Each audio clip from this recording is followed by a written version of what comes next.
California right now. The attorney for the Farook family is speaking with reporters. Let's listen in. Who's the brother-in-law? Farhan. Farhan. Yeah. Will you get close to the mic, please? How many other brothers and sisters are there? There's 2 sisters, and there's 1 brother, Raheel.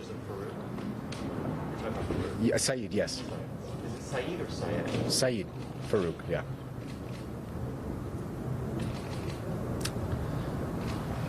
So essentially, the message that we want to give is that what we'd like to say on behalf of the families and the Muslim community in general is that just as late as 1 p.m. today, the FBI chief, James Comey, came out and said that there was no sign that the alleged shooters belonged to a larger organization, like a larger organized terrorist group or terrorist cell.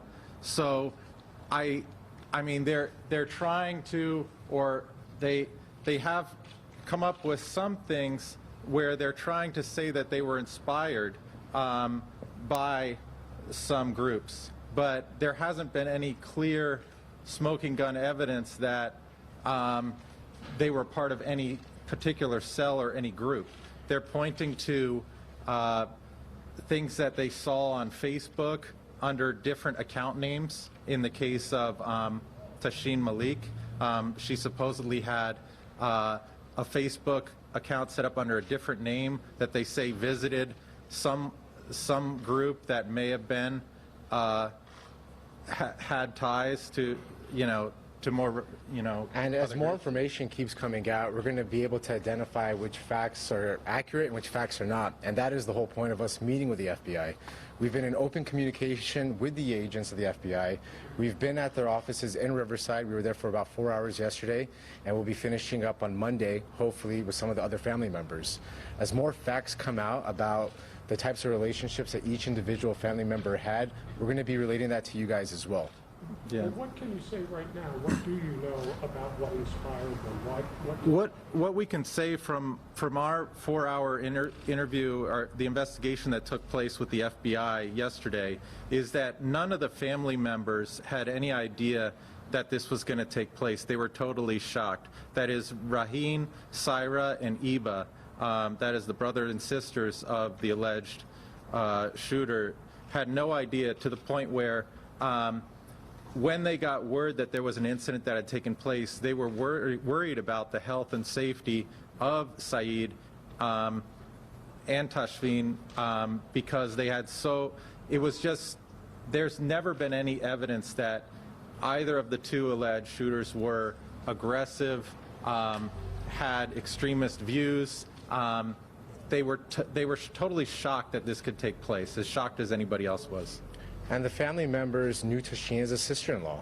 That's what they knew her as. They had a basic relationship with her. It wasn't overly close, but it wasn't too distant. So the information that we have right now was shocking and as surprised as the family was when they found out the information that actually came out. There's no official determination of what the reason was when we actually were discussing everything with FBI yesterday. And they're still going through their facts and their diligence as we are as well. If there's anything remarkable about the investigation that took place yesterday, it is that no ties could really be established, to the point of frustration on the part of the FBI. I mean, if the most evidence there is to any affiliation is a Facebook account under another person's name that supposedly just visited some site, then that's hardly anything at all. And throughout the whole process of the investigation yesterday, it got to the point where the FBI actually said, look, let us explain ourselves. We're trying to find evidence or information that could cause us to believe that Saeed Farook was in some way affiliated with this incident, like something inspired him to be involved in this incident. But the problem we're having is that we're not finding any evidence of any behavior that would show us that this would be the alleged shooter. And so you know, why is that happening? And we were all like, well, we don't have any explanation for you other than that there is no evidence. None of the family knew of him as being extreme or aggressive or having any extreme religious views. And I think what the media should also be cautious about is just because he had a religion, that he was Muslim, it had nothing to do with these acts. Islam does not agree and does not support any type of actions that occur like this. It does not support killing. It does not support murder of innocent individuals. And the family would never support anything like this. And they're given their hearts and their prayers and everything else that they can do to assist and the victims who lost their life that day as well. What point are you trying to make? If the two of them indeed did not have any real ties to these groups, but may have been sympathetic to these groups, what point do you want to make off And the that? media is not making these allegations, it's the FBI who is. The FBI actually hasn't made, the media is leading with just assuming that this is a terrorist situation. The FBI is making is that there's an investigation into this as a possible terrorist. I think every investigation that the FBI does when it's involving a Muslim will involve some type of terrorist investigation for it. I guess with the FBI, but we're just relaying the information that they're giving. We're not. So what do you think the motive is then for the shooting? I mean, there was information about the fact that his coworkers has kind of made fun of him, for example, and his beard. He was a very isolated, introverted individual with really no friends that we could identify, like maybe one friend or no friends. And so I guess what we would say is that when an incident happens like this, when a Christian goes to shoot up a Planned Parenthood, or an extreme Catholic goes and bombs an abortion clinic, all the headlines don't say extremist, radical, Christian, Catholic, Christian, Catholic, Christian, Catholic.